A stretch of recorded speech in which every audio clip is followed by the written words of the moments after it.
Hello there, it's Alana Taki, and continuing on with Math 133 lectures. This is section 1.2, the difference between an observational study and a designed experiment, which is actually an extremely important difference.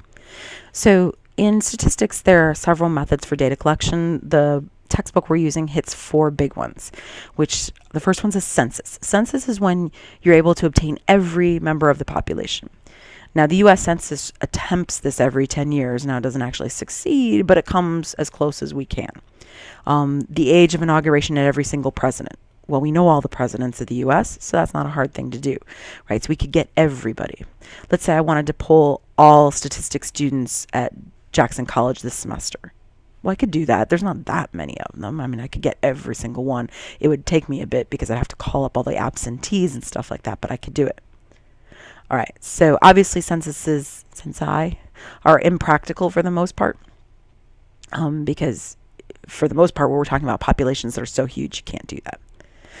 All right, now then you could do a sample survey. A sample survey is a study that obtains data from a subset of population in order to estimate population attributes. So this is when you're sampling, you're surveying people, surveying a sample of people, let's put it that way. So your CNN polls, your Gallup polls, your Fox News polls, your news polling in general is a sample survey. You're calling up people and asking them questions about what they think. Nielsen TV ratings, you're not actually calling the people. You have a little box on a certain number of TV viewing households, and you're polling them, right? And you're trying to estimate about the population based on that. All right, so then the real important ones for our purposes are observational study. So you're measuring response fairly, but you're not calling people up. You're measuring something about these people, but you're not attempting to influence either the response or explanatory variables. So the researcher observes behavior without trying to influence the outcome. So does adult smoking affect their children? Do malnourished children have difficulty making friends? Do students who sleep well the night before an exam perform better? So malnourished children, you're not going to go like starve children and see how they do. That would be unethical, right? But you could find out how malnourished children are and then see how many friends they have, right? That you could study. You wouldn't be affecting how many friends. You're not, forcing these children to be friends or forcing them not to be friends. So you can watch what happens though, right? Right, so that's an observational study. And in a designed experiment, you would be trying to control. So you are going to starve the children and then put them in a room and see if they make friends, that kind of thing. That would be highly unethical, right? That's the problem with the designed experiment. So a designed experiment is a controlled study in which the researcher attempts to understand a cause and effect relationship. The study is controlled, quote unquote, in terms of the researcher controls how the subjects get assigned to which group, which treatments each group receives, and so on. So they randomly assign people into the placebo group and the non-placebo group, and right, they control the outcomes. So for example, like, does aspirin make distance runners move faster? Well, you could randomly select distance runners, give half of them aspirin, half of them not aspirin, and see if they run faster. Does the color purple attract the opposite sex? You could have people wear purple into a bar and watch what happens. Then you could have them wear red into a bar and watch what happens, that kind of thing. But you're affecting the outcome. Does sleep deprivation make students perform worse on a statistics exam? So you could sign up a whole bunch of college students and make them stay up the night before no matter what, and then make them take a statistics exam, that kind of thing. Wouldn't be ethical, I know, but it'd be interesting, right? All right, so what we're tap dancing around here is different kinds of variables. So there's an explanatory variable, which is called a predictor variable, the independent variable, the factor. It's a characteristic intended to explain the differences in the response variable. It's what you're manipulating as a researcher. So putting the person in purple or red, that's an explanatory variable, right? Giving the person aspirin or not, that's explanatory. So you're trying, the aspirin or not is the explanatory variable. A treatment is an explanatory variable that takes the form of a purposeful intervention. So technically, the aspirin is a treatment. Whereas whether a child is malnourished or not, that's an explanatory variable, but it's not a treatment because you didn't do it to them. But whether or not you wear the color purple, right, well, that's a treatment and it's an explanatory variable. It's an explanatory variable that you're affecting. So treatment's a special kind of explanatory variable that happens when in an experiment, when the researcher can manipulate it. right? So malnourished counts as just explanatory variable, but the aspirin, where you're giving it to them or not giving it to them, that counts as both. It's an explanatory variable, but it's special because you're manipulating it, so that means it's a treatment as well, right? So in general, treatments are the explanatory variables that happen when you're working with experiments. And the response variable is what you're trying to see. Like in the aspirin example, you're trying to see, do they run faster? With the color example, you're trying to see, I don't know, do they attract more dates? Or with the malnourished children, do they attract more friends? Friends is the response variable. And the explanatory variable is whether they're malnourished or not. It's not a treatment because you didn't do it to them. It's an explanatory variable. And the aspirin is both an explanatory variable and a treatment, and you're trying to see if they run faster. That's the dependent variable. Okay. In algebra class, this is kind of the X, quote unquote. And I don't like to say that because algebra implies a certain amount of cause effect that doesn't always exist in statistics, but that's what these are. So the explanatory variable is kind of your X, if you will, and the response variable is your Y, if you will. So if you're used to algebra class. Now, the difference between an observational and a designed experiment is more important than you realize, because if you're doing an observational study, let's say the malnourished children making friends thing, well, you can only observe the relationship. You can only say, yes, children that are malnourished don't make a lot of friends, right? Children that are really well nourished have a lot of friends. That's all you can say. But you can't say it's the food that's causing the friendships. All you can say is that you're seeing this relationship between having enough food and being able to make friends. So you're seeing a relationship between the variables. But you can't say it's a cause effect. It's not like I'm friends with you because you have potato chips today. Although that might be going on, but you can't make that claim. Now, a design experiment allows you to make a cause and effect if it's done perfectly, which of course in real life it never is done perfectly, but nevertheless it's done as well as we can make it. And that would be like the aspirin and the distance running. You can say, well, yeah, the people with aspirin generally ran faster. So that's showing that aspirin causes running faster, right? But you'd have to control for all sorts of things. You have to make sure that they're all wearing the same shoes and they're all the same health level. And you don't give the aspirin just to the men and non-aspirin just to the women. You have to randomly assign groups and stuff like that. So it's very tricky to do it well. And we'll get more into that in a later section. But suffice it to say that you cannot make a cause-effect argument from an observational study because you're just observing what already occurs in nature, right? So the designed experiment is the only one that can get a cause-effect. However, it doesn't often get a cause-effect just because it's so hard to do perfectly.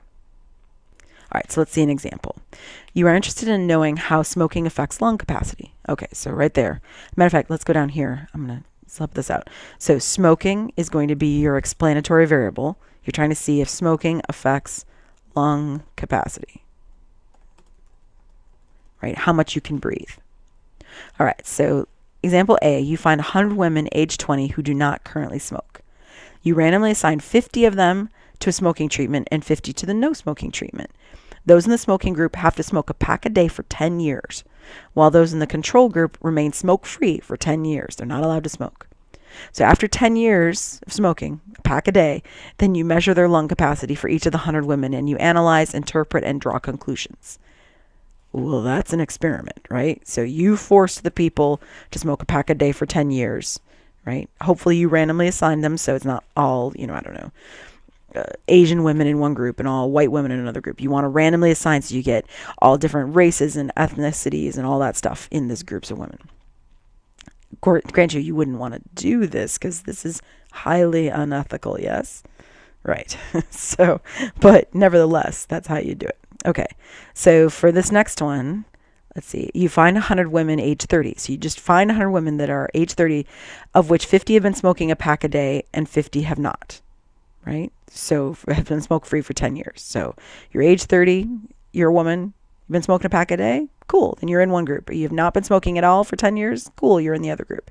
You're just observing what they already are choosing to do. Then you analyze, interpret, and draw results. That is an observational study. You did not force them to smoke. They chose to smoke. Oh, I should say this is also sometimes called the designed experiment or controlled experiment. All right, you designed it. All right, which study would allow us to show a causal link between the variables? Well, the experiment. because the explanatory variable, aka smoking, was controlled by the researcher. And the groups were randomly assigned. They would have to be. Period. Right? So that's the way experiments are. They randomly assign the groups and you get to control things. It would be unethical, but, we'll talk about that in a minute. All right, so what are the advantages of a designed experiment? Well, what we just said. The researcher, let me type this up. Hold on one sec. There we go. The researcher controls who gets into what group, what treatment they get. That's going to allow you to create a cause and effect, right? Okay, why doesn't the other study, this is a big deal, so why doesn't the other study allow us to create a causal link? What's going on? That's the second one. The one where you just find 100 women that have been smoking a pack a day, and find 50 women who've been smoking a pack a day for 10 years, and 50 women that have been smoke-free for 10 years. Well, the second study, oops, let me type this up. Hold on one second. There we go. The second study is merely finding women who chose on their own to be smoke-free for 10 years or to smoke a pack a day for 10 years. So perhaps any difference in lung capacities you're finding are due to things other than just the smoking. So it could be the smoking, but it could be a whole bunch of other things that are combining with the smoking or maybe acting separately from the smoking, right? So for example, education, exercise, so people that smoke a pack a day tend not to exercise so much. Genetics. Maybe there's genetically a reason that they smoke a pack a day and that ties with their lung capacity. All these things that you're finding are called lurking variables. Right? They confound the issue. They make it hard to figure out what the heck is going on. Is the lung capacity change because of smoking or because they don't exercise or what? Those are all the lurking variables right here. I'm going to unbold them so you can see them more clearly. Right? So those are called the lurking variables. And they mess everything up and make it hard to figure out what's really going on in an observational study. So observational studies basically have a hard time getting rid of lurking variables, but in fact they can't. So observational studies can't establish a causal link because of lurking variables, the most important part right there, right? They're a nightmare. When you do an experiment, you don't have the lurking variables, but the problem is that lurking variables might exist in an observational study, but it's ethical, right? So in some experiments, for example, the smoking one that we're talking about in this problem, some experiments would establish cause-effect, but are highly unethical, right? So forcing a woman to smoke a pack a day for 10 years, that would be unethical, right? That would not be good to do to them, right? So observational studies do not generally have the same ethical issues as an experiment. All right, so observational studies do not generally have the same ethical issues. For example, like if you're treating HIV, you wouldn't give people nothing. That would be unethical. So an observational study might deal with, I don't know, people that are already HIV positive and figuring out, their viral loads or something like that. So observational studies, you're just observing what people are already doing. You're not forcing them to do anything, right? So the forcing people to do stuff can be unethical. But remember that cause and effect can only be established through that well-designed, controlled, randomized experiment. But you don't want to do that if it's unethical, right? So that's the push-pull we have. Observational studies tend to be ethical. Right? So they tend to be ethical, but they can't establish cause-effect. And that's the real catch between the two. Experiments can establish cause-effect, but they're a lot more expensive, and they're harder to do, and you've got to have a lot of control. Oops, let me just type that in. So observational studies also tend to be a lot cheaper than experiments. Lots cheaper. And easier to do. Oops, and easier to do. There it is. See you, bye.